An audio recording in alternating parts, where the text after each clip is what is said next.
Ayngaran astrology YouTube சேனலுக்கு உங்களை அன்புடன் வரவேற்கிறேன். இந்த பதிவில் நாம் பார்க்க போகிறது 12 ராசிகளுக்குரிய 12 குபேரர்கள் ஒரே இடத்தில் தரிசிக்கும் ஒரு அரிய வாய்ப்பு. அதை பற்றி தான் இந்த பதிவில் பார்க்க போகிறோம். ஒரே கோயிலில் 12 குபேரர்களை தரிசிக்கும் வாய்ப்பு கிடைத்தால் அது எவ்வளவு பெரும் கொடுப்பினை. அப்படியான ஒரு அற்புத ஆலயம் திருச்சிக்கு அருகில் உள்ளது. குபேர தரிசனம் செல்வ சம்பத்துக்களை அள்ளித்தரும், தொழில் அபிவிருத்தியையும் முன்னேற்றத்தையும் உண்டாக்கும் என்கின்றன ஞான நூல்கள்.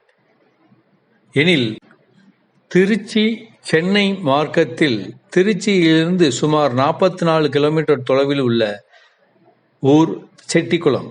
இங்குள்ள மலைக்கோயிலில் கையில் கரும்புடன் அருளும் விசேஷமான முருகனை தரிசிக்கலாம். அதேபோல் இந்த ஊரில் அமைந்திருக்கும் காமாட்சியம்மன் சமேத ஏகம்பரநாதர் ஆலயமும் பிரசித்தி பெற்றது.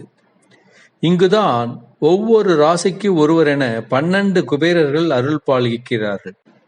திருச்சி, பெரம்பலூர், துறையூர், நாமக்கல், கரூர் முதலான பல ஊர்களில் இருந்தும் வியாபாரிகளும் எண்ணற்ற பக்தர்களும் செவ்வாய், வெள்ளி, ஞாயிறு என்றில்லாமல் நினைத்த போதெல்லாம் இங்கே வந்து குபேரர்களை வழிபட்டு வரம் பெற்று செல்கின்றனர். இதேபோல் மலைக்கோயிலில் அருளும் கரும்பு ஏந்திய முருகனை ஒரு முறை தரிசித்தால் போதும், துன்பம் எனும் கசப்பினை நீக்கி நம் வாழ்வை இனிக்கச் செய்வார் என்பது ஐதீகம். ஏராளமான பக்தர்கள் அழகு குத்தியும் காவடி எடுத்தும் பால்குடம் எடுத்து வந்தும் முருகனை வழிபடுகிறார்கள். முருகன் அருளால் பிள்ளை பாக்கியம் பெற்றவர்கள் கரும்பு தொட்டிலில் குழந்தைகளை தூக்கியபடி பிரகாரம் வலம் வந்து வழிபடுகிறார்கள். நமது சேனலை சப்ஸ்கிரைப் இதுவரைக்கும் பண்ணலைன்னா சப்ஸ்கிரைப் பண்ணிக்கோங்க. அப்போ தான் நம்மளுடைய ஒவ்வொரு பதிவும் உங்களை வந்து சேரும். இந்த பதிவு பிடிச்சிருந்ததுன்னா நீங்கள் உங்களுடைய உறவினர்கள், நண்பர்கள் எல்லாருக்கும் ஷேர் பண்ணுங்கள். அவங்களும் இந்த தகவல் தெரிந்து பயனடையட்டும்.